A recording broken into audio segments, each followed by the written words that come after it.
La politique, on la pratique en général à l'échelle nationale. C'est un peu le problème de l'échelle nationale. Et je crois que vous commencez à comprendre que dans ce programme de terminale d'AGGSP, on met en évidence pratiquement sur tous les thèmes la nécessité de raisonner à l'échelle mondiale. Au fond, l'écologie politique, elle n'a vraiment de sens que au-delà des frontières nationales, dans une logique transnationale. D'ailleurs, les lobbies sont, eux, ils n'ont pas attendu, ils sont déjà organisés à l'échelle transnationale. L'environnement, en fait, c'est vraiment un cas d'école. Un cas d'école du problème qui se joue à l'échelle internationale. C'est vraiment l'exemple type, l'exemple rêvé pour montrer qu'aujourd'hui, il faut agir à l'échelle internationale. Le meilleur exemple, c'est le climat. Si on prend le climat, les émissions de gaz à effet de serre, on le sait, elles n'ont pas de frontières. Si un pays émet des gaz à effet de serre, c'est pas pour lui que ça pose problème, c'est pour le monde entier. Et alors, cette femme qui vit au Bangladesh et qui subit les inondations, c'est une victime du changement climatique, mais c'est pas parce que son pays a émis trop de CO2. Hein. Si tout le monde émettait autant de CO2 que les habitants du Bangladesh, le climat ne se réchaufferait pas, parce que les Bangladais émettent très peu de CO2. Mais de CO2, de méthane, de vapeur d'eau et autres gaz à effet de serre. Donc les gaz à effet de serre n'ont pas de frontières, le climat n'a lui non plus pas de frontières, hein, les vents et les courants marins, les cyclones, les tempêtes, les pluies, etc. ne s'arrêtent pas aux frontières. Au bout du compte, l'existence de frontières aggrave les inégalités, parce que dans certains pays, on va mettre en place des initiatives pour faire face au changement climatique, notamment pour s'adapter. Et évidemment, ça sera les pays qui ont les moyens de le faire. Construire des digues pour empêcher l'eau de monter, les Pays-Bas ont les moyens de le faire. Le Bangladesh n'a pas les moyens de le faire. Et donc le changement climatique aggrave les inégalités, et on se rend compte que les premières victimes, eh bien, ce sont justement les plus pauvres. Or, les plus pauvres, il se trouve que ce sont ceux qui émettent le moins de gaz à effet de serre. Donc là, on a vraiment un cas très révélateur qui est évident, qui saute aux yeux, un cas d'injustice climatique ou d'injustice environnementale, où ceux qui sont les responsables du changement climatique ne sont pas ceux qui en subissent le plus les conséquences. Alors même s'ils en subissent aussi des conséquences, hein, j'ai mis sur Moodle un certain nombre de choses sur les catastrophes environnementales aux États-Unis. Les États-Unis subissent le changement climatique, hein, et durement, mais pas dans les mêmes proportions qu'un pays comme le Bangladesh ou certains pays d'Afrique. Hein. La sécheresse au Sahel, c'est une catastrophe qui a des conséquences, je vous rappelle, pas seulement pour les gens qui subissent la sécheresse et qui trouvent plus d'eau pour boire ou arroser leurs champs, mais des conséquences en termes de conflictualité.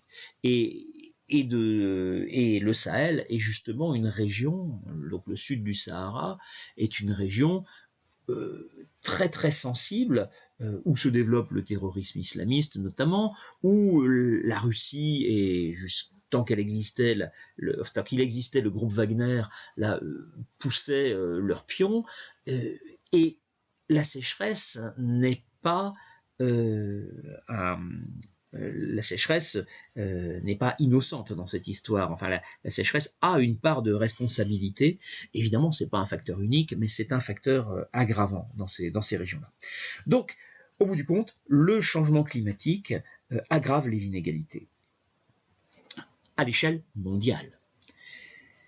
Donc, il y a une nécessaire prise de conscience de cette nécessité d'agir à l'échelle mondiale. Et cette prise de conscience, elle s'est faite relativement tôt. Elle s'est faite dans les années 70 encore, la prise de conscience du fait que ce ne sont pas les mêmes qui émettent les gaz à effet de serre et ceux qui subissent le réchauffement, les conséquences les plus graves du réchauffement. C'est dans les années 70-80. C'est à ce moment-là que, en 1972, est organisée la première conférence internationale de l'ONU sur l'environnement. C'est à ce moment-là que l'on crée le PNUE. Le PNUE, c'est le Programme des Nations Unies pour l'environnement. Comme vous avez le PNUD, par exemple, le Programme des Nations Unies pour le développement, et là sous-entendu développement économique, hein, mais qui prend en compte beaucoup les questions sociales et de plus en plus les questions environnementales. Et donc c'est en 1972, alors à ce moment-là, on ne parle pas encore des enjeux climatiques parce que on commence seulement, quelques scientifiques seulement commencent à alerter sur le problème du réchauffement. La prise de conscience n'est pas faite là-dessus, mais le PNUE, justement, va contribuer dans les années qui suivent à promouvoir ces enjeux et ces problèmes. L'action donc se fait à l'échelle de l'ONU et la deuxième étape, ça sera en 1992, c'est à Rio de Janeiro qu'est organisé ce qu'on a appelé le sommet de la Terre.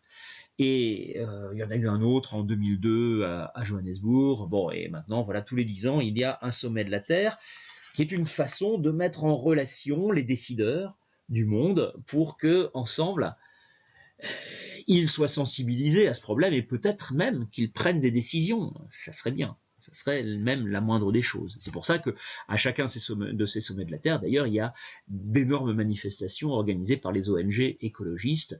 Encore une fois, je vous rappelle que c'est de la politique et donc ça suppose des pressions de la part des lobbies, y compris de la part des lobbies associatifs et des ONG. En fait, ce sont des lobbies.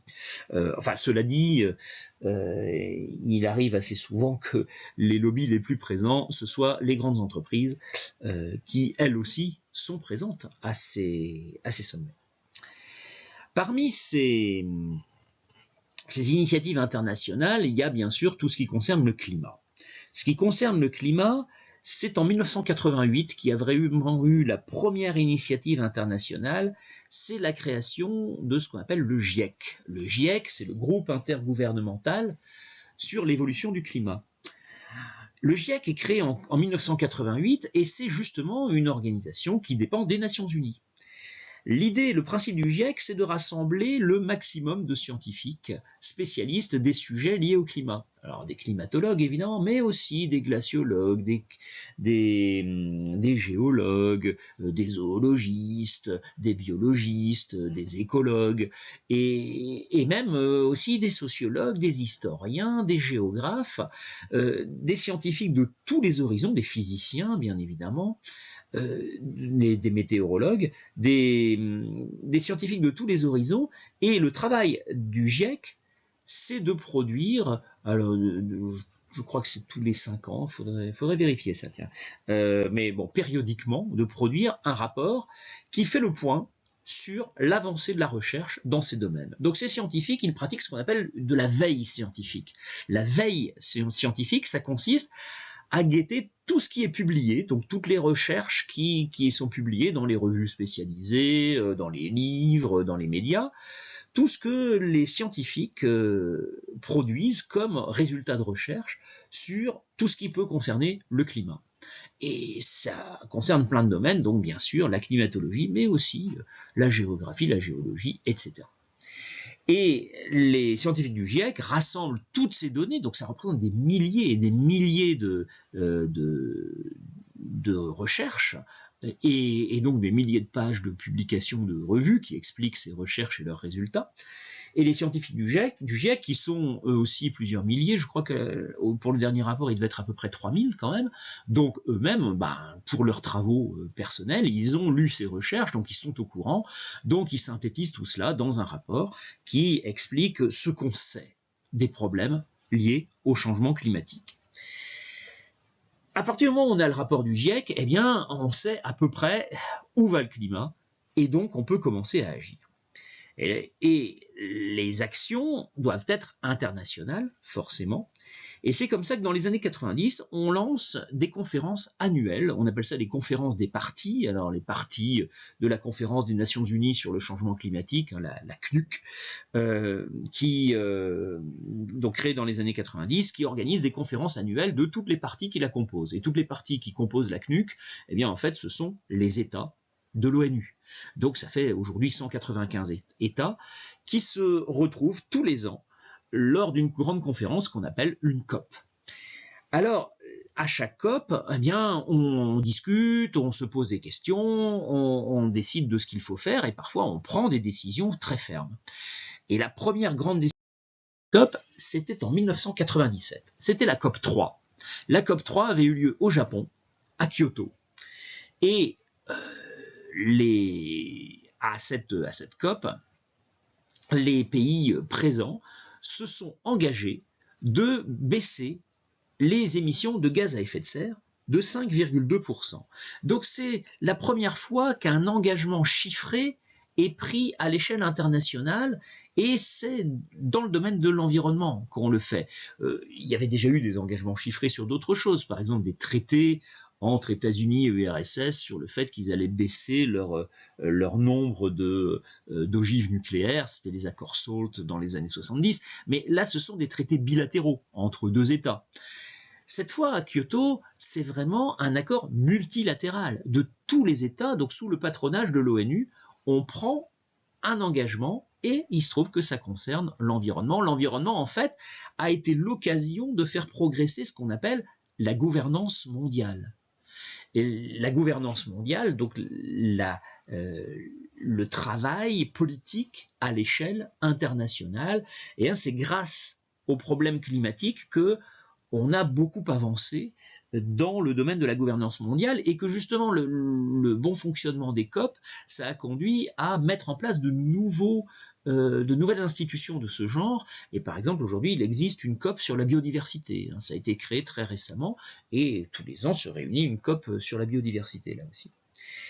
Alors, la décision de Kyoto, elle marque une étape dans le progrès de la gouvernance mondiale.